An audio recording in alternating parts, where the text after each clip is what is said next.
G'day trendsetters, I'm John with Gravel Cyclist and I'm coming to you today with my long-term review of the T-Lab X3.22, a bicycle of titanium construction built in beautiful Montreal, Quebec, Canada. If you're a regular to the gravelcyclist.com website or Gravel Cyclist YouTube channel, you'll undoubtedly have seen my unboxing and features video of this particular bike. Of interest, I have reviewed every variant of the T-Lab X3, and this could be the best of them all.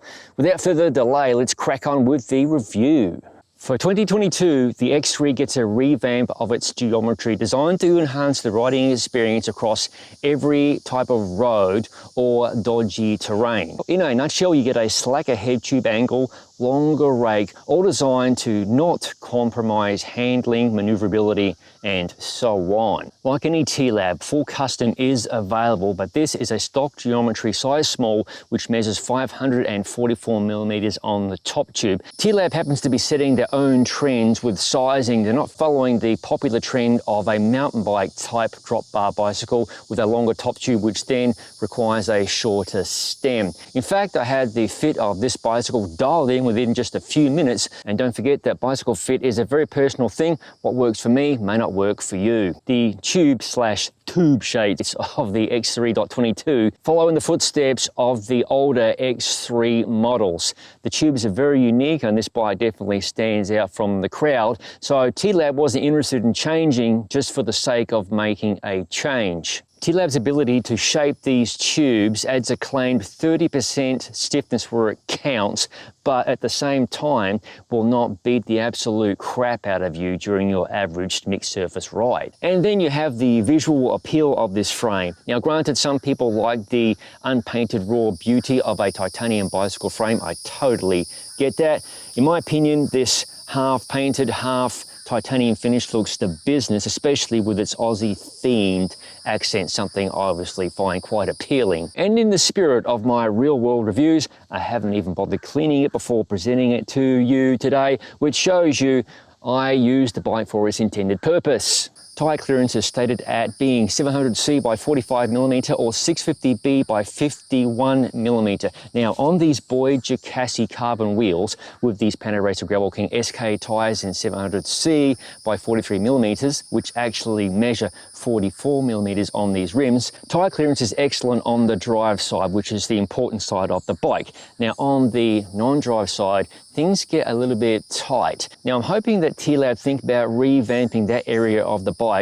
Now I'm not an expert about shaping titanium or crimping or whatever you want to call it, but I'd like to see some room made to open up things just a smidge more and potentially provide up to 50mm of clearance. Another change for 2022 is the T-bone seat stay design, which is designed to stiffen up the rear end for power transfer, but also provide a measure of pliability, or dare I say it, the most overused C word in the land of cycling, marketing, and pretend bike reviews: compliance. The bottom bracket is the BB386 standard. It's huge, it's oversized, but some riders are going to shy away from that because it's a press fit design. But in T-Lab's defense, their intricate machining process, meaning it's really spot on, have guaranteed that this bottom bracket has not creaked during my long-term review period, which has seen me ride this bike through sludge, snow, up and down mountain passes, over all sorts of crazy and regular gravel roads in states such as Texas, California, Oregon, Florida, and Georgia. It hasn't emanated a single creak, groan, anything really, whatsoever. Another improvement for 2022, a stiffer seat tube, particularly where the front derailleur mounts. In fact, it's recessed a smidge, which encourages precise shifting of your front derailleur, handy for those riders who like 2x drivetrains. Whatever you do, don't listen to those people trying to jam 1x drivetrains down your throat. If you want to ride 2x, that's awesome. If you want to ride 1x, that's fantastic as well. Choices for all. The T-Lab XD2 all-carbon tapered floor features a ton of mounting options to cater to just about everyone's needs, and T-Lab have shaped the profile of the down tube to help streamline the front end of the bike a smidge. There's ports to run dynamo hub wiring internally, and the same goes for the hydraulic brake housing and flat mounting for the hydro disc caliper. Likewise, the rear hydro brake housing is run internally, but exits below the bottle cage mount and runs atop the non-drive side stay. Not a look everyone will dig, but if you do your own mechanical work, this area of the bike is a notorious pain in the ass if you have to run cables. Naturally, the hydro caliper is flat mounted. I mentioned earlier that T-Lab can do full custom, and that includes mounts to your heart's content. In fact, this review sample is covered in mounts. So you've got your bottle cage mounts in the usual places on the down tube and the seat tube. There's also the third bottle cage mount beneath the down tube, aka the cow catcher position.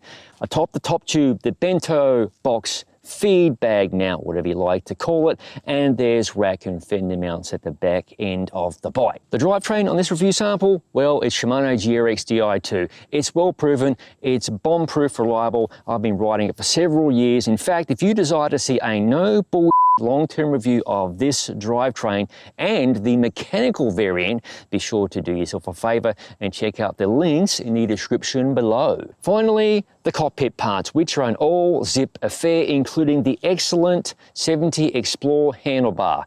Now, I typically do not enjoy flared handlebars too much. This handlebar is an exception to that rule. It keeps your hands straight on top of the brake hood, so there's no awkward angling of your wrist, no twisting of the wrist. I cannot stand that. The flare only happens in the drops, so chapeau to whoever at Zip designed this handlebar. Now that wraps up all of the techie details of the T-Lab X3.22. Now it's time to find out how it rides. Tipping the scales at 20.2 pounds or 9.1 kilograms with the Boyd Jocassi 700C wheels, Panaracer Gravel King SK tyres in 700C by 43mm, King titanium bottle cages, and Garmin XC 200 power meter pedals, the T-Lab X3.22 falls into line weight-wise with most bikes around this price point. More on that later. Remember, gravel bikes generally aren't weight-winning machines. The emphasis of any such bike should be reliability and a modicum of versatility. T-Lab HQ have managed to continually update the X3, even if by small increments with each release. Somehow they've improved the X3.22 to the point that I feel this is one of the titanium gravel bikes to own. Now, it took me almost 3 months to reach this conclusion and a lot of varied riding experiences. Power transfer at the rear end has been optimised with the bike's new T-bone seat stay design, but its visual won't appeal to everyone. If you hit the gas hard on this bike, it responds pronto with forward motion, which is ably assisted by the huge bottom bracket shell that I cannot flex to save my life. The X3.22 still offers a comfy ride on the roughest of roads, but you need to pay attention to the tyre pressure, especially at the rear, else the bigger bumps can jar one a little. That is the same for a lot of bikes really, but they have definitely stiffened things up at the rear end of this particular X3.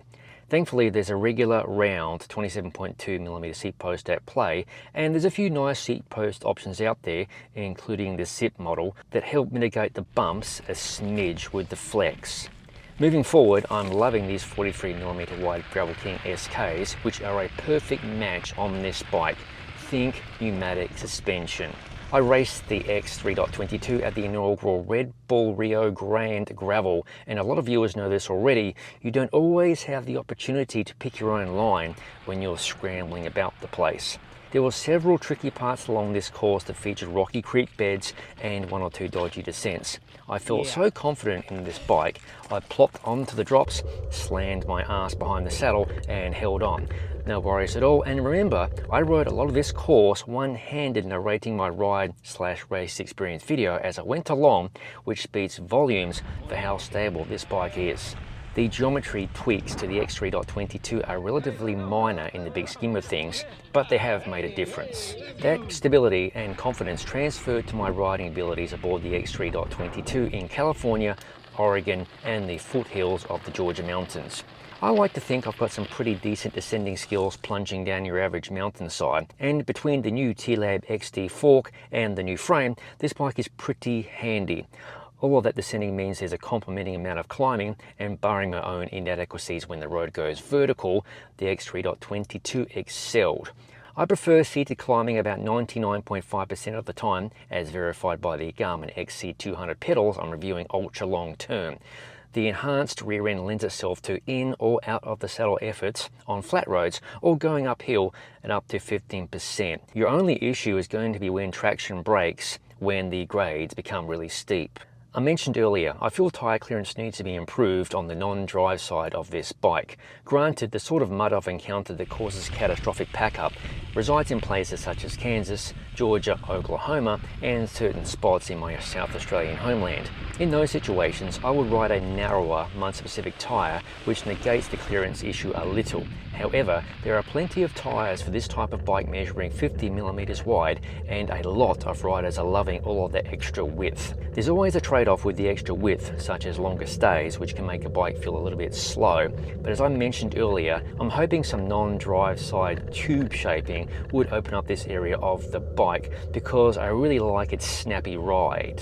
In fact, you could easily install some tubeless roadie tyres, something I love, and the X3.22 would easily become a do-it-all bike for someone looking to ride just one bike.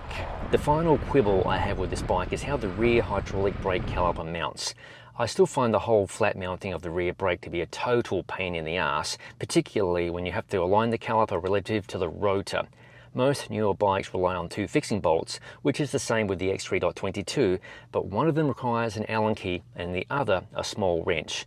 Now, this has been part of the earlier generation X3s I reviewed, and I feel this feature is a little clunky and stale in 2022, so I hope that T-Lab HQ can address this issue of the bike in a future version. Some folks won't appreciate the visual of the brake housing running atop the non-drive stay either.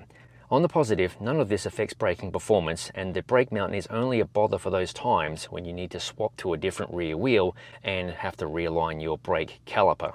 Overall, the new for 2022 T-Lab X3.22 is a gorgeous bike with its standout from the crowd titanium tube shapes, racy performance, but with ultra versatility and tons of options to customize. This isn't something you can accomplish with your average big name bicycle. Certainly this bike isn't cheap, especially if you add a bunch of the customization options, optional paint and so on. But when you compare those same big name brand bikes I mentioned a moment ago, this bespoke T-Lab bike will cost you far less, and it happens to be what I consider the best overall riding titanium bike on the market, circa the time of this video. So there you have it, my long-term real-world review of the T-Lab X3.22, way beyond the average parking lot review you're going to find out there. With that point aside, I realise nowadays there's a cornucopia, a plethora, a smorgasbord, so many bloody bikes to choose from on the market that the choices are overwhelming, so I hope that my review in some way in helping you make an informed purchase decision. As always, thank you for watching. If you haven't already, please consider subscribing to the Gravel Cyclist YouTube channel for no bullshit Arama gravel bike reviews such as this one, other product reviews, ride experience videos, and general madness, as all of it is released to the channel. I'll see you in the next video.